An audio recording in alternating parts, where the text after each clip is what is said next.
ዛሬ ይዤላችሁ የመጣሁት ዶሮ እንዴት በማሽን ፕሮሰስ ይደረጋል የሚለው ነው። መጀመሪያ ያው እግራቸው ነው እያንዳንዳቸው የሚያያዙት በማሽኑ በደንብ ጠበቅ አድርጎ ይይዛቸዋል። ከዛ በኋላ በውሃ ይታጠባሉ። ይሄ ማሽን ሲያልፉ እየታጠቡ ነው የሚያልፉት። ከዚህ በኋላ ነው የሚሞቱት እያንዳንዳቸው በዚህ ዳብል ከተር ናይፍ ላይ ነው የሚሞቱት። ሲመታቸው አንገታቸውን ይሞታሉ ማለት ነው። ከዛ በኋላ ሙቅ ውሃ ላይ ይዘፈዘፋሉ።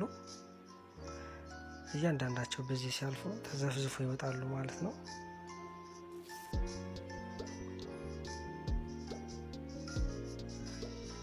እዚህ ጋር ሲደርሱ የጅራታቸው ላባ ይቆርጠዋል ማለት ነው። እዚህ ጋር ያለው ማሽን ሮቴት ሲያደርግ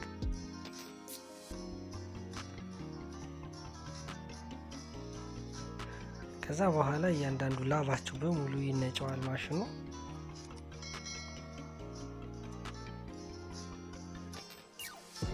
እዚህ አጠቃላይ ላባውን አንድ ላይ ይጠራቀማል ማለት ነው፣ ወደ ገንዳው ማለት ነው። ከዛ መጨረሻ ላይ እንደዚህ ሁሎቹም ላባቸው ተነጭቶ ይወጣል ማለት ነው ማሽኑ ሲያልፉ።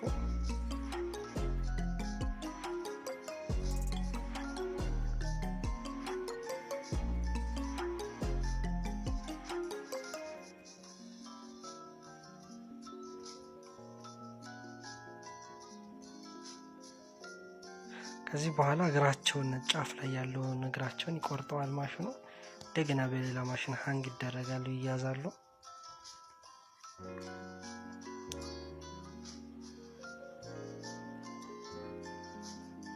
ከዛ በኋላ ከውስጥ ያለውን አካላቸውን እንደዚህ ስቦ ያወጣዋል ወደ ላይ ማለት ነው ማሽኑ። እዚህ ጋር እንደምታዩት እየተቀለለ ይዞት ይወጣል።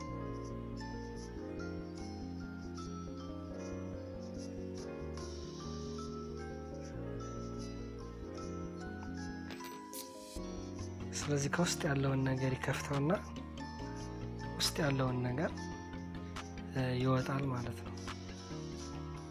ለምሳሌ እንቁላል ምናምን ነገር ውስጥ ካለ በዚህ አይነት መንገድ እንደዚህ ኢንስፔክት እያደረጉ ያወጡታል ማለት ነው።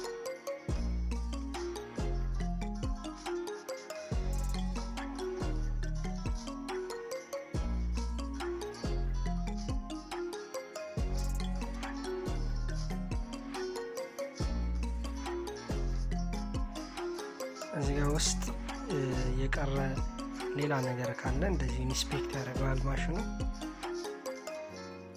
ካለ ልክ እንደዚህ እያወጣ ይጥለዋል ማለት ነው። የታለፈ ነገር ካለ እያንዳንዱ ነገር ነው እዚህ ጋር የሚያስወጣው።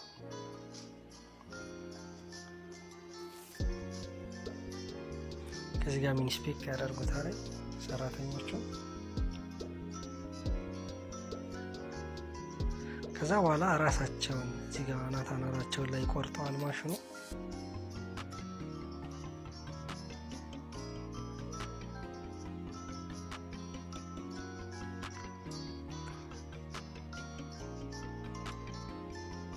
እያንዳንዱ ነገር እንደዚህ እየቦረቦረ ያወጣል ማለት ነው። እዚህ አካባቢ ሲደርሱ ውስጥ ያለውን አካል። ስለዚህ ኢንሳይድ እና አውትሳይድ ውስጥም ውጭም ይታጠባሉ በዚህ ማሽን በሚያልፉበት ጊዜ።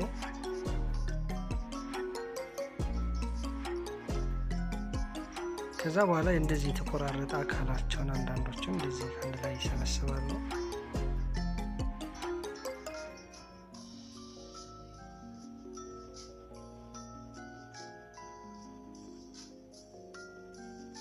ከዛ በኋላ እግራቸውን እዚህ ጋር እንደምታዩት ለብቻ ደግሞ እየቆረጠ ይዞ ይሄዳል ማለት ነው።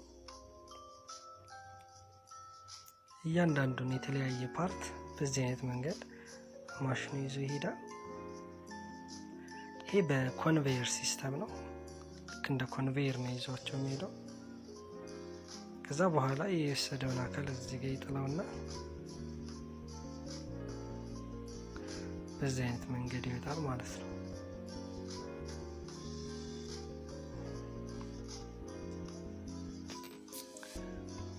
እዚህ ሲያልፍም በዚህ እንደምታዩት በፍል ውሃ እንትን ይላል፣ ይዘፈዘፋል። መጨረሻ ላይ እንደዚህ ሆኖ ይወጣል ማለት ነው።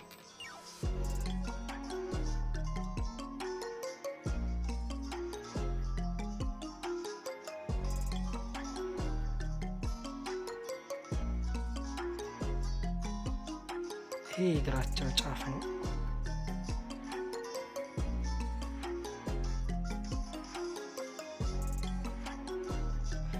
እዚህ በኋላ ይሄን አንድ ላይ ሰብስቦ ፓክድ ማድረግ ነው። ሌላኛው የቀረው አካል ደግሞ በተመሳሳይ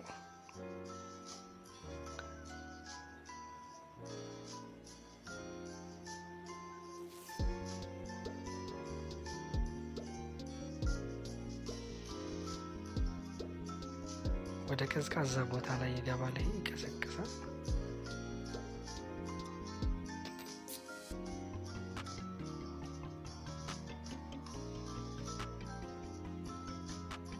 ከዛ በኋላ ወደ አውትፑት ወደ መውጫው መጣል ነው።